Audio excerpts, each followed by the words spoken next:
Estamos iniciando mais um programa Lexo Divina de um versículo bíblico. Neste programa nós continuaremos a nossa série sobre as bem-aventuranças. Hoje nós veremos a segunda bem-aventurança, que está no versículo 4 do capítulo 5 do Evangelho de Mateus. Ouçamos. Bem-aventurados os que choram, porque serão consolados. Ou em outra tradução que diz, felizes os que choram, porque serão consolados. Esta bem-aventurança está dentro do contexto do Sermão da Montanha de Jesus. Este é o maior discurso de Jesus em todos os evangelhos. E nesta bem-aventurança teremos que enfrentar uma aparente contradição. Como é que pode ser feliz aquele que chora? Aquele que está aflito? Aquele que sofre? Nas bem-aventuranças nós vemos um autorretrato de Jesus. É nela que se revela de uma forma tão clara e cristalina a pessoa de Jesus, o bem-aventurado, o feliz por excelência. Por isso vamos procurar nos evangelhos situações que Jesus chorou. E a primeira situação que nós veremos é no capítulo 11 do Evangelho de João. Nele vemos Jesus ressuscitando Lázaro, trazendo ele de novo à vida. Ele está na beira do túmulo e quando vê essa realidade tão dolorosa que Lázaro, seu amigo, passou, ele chora. Ele chora por ver o sofrimento que Lázaro e a sua família precisou enfrentar.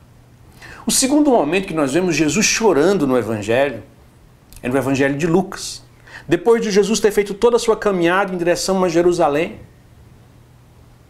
ele vê Jerusalém e começa a chorar, vendo que as pessoas estão rejeitando o amor que ele veio trazer de Deus para a humanidade. Então, nesses dois momentos da vida de Jesus, nós vemos que Jesus não chora por si mesmo.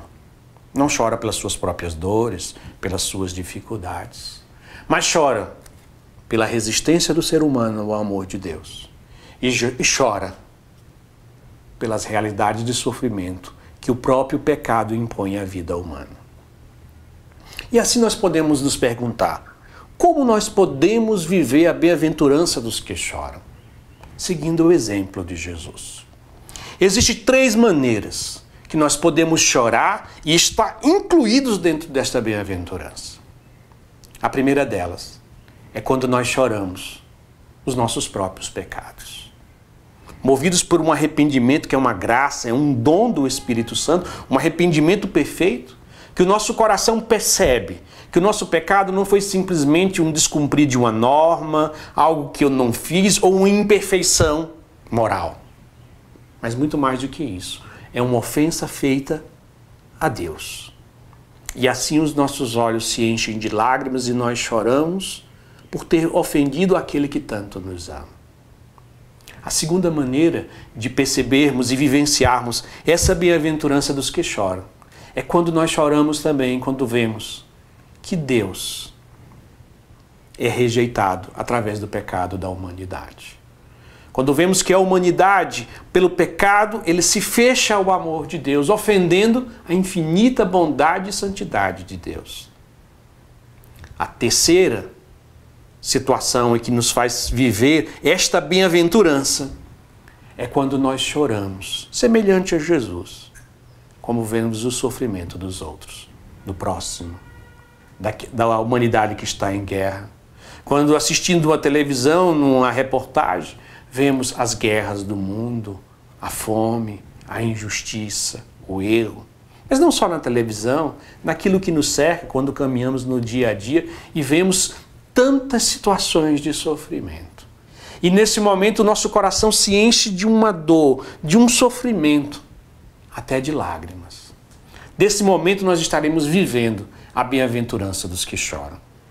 Assim, a bem-aventurança dos que choram não é aqueles que choram a sua própria dor, as suas próprias reclamações, os infortúnios da vida.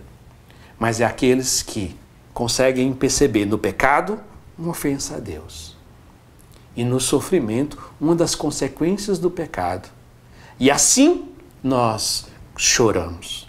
E a bem-aventurança diz que aqueles que vivem esta realidade serão consolados.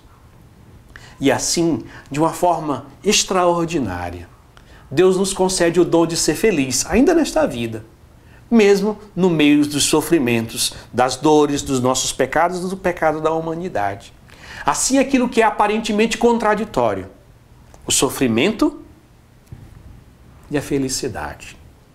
Existe uma santa que escreveu um poema muito bonito em relação a isso, que é Santa Teresinha, que ela diz que ela sorri mesmo lágrimas vertendo. Isso é a situação das bem-aventuranças. É aqueles que experimentam o consolo de Deus e por isso são felizes. Mas essa felicidade não retira a sua sensibilidade perante o pecado e perante o sofrimento da humanidade. Que Deus nos conceda a imensa graça de viver esta bem-aventurança. Amém.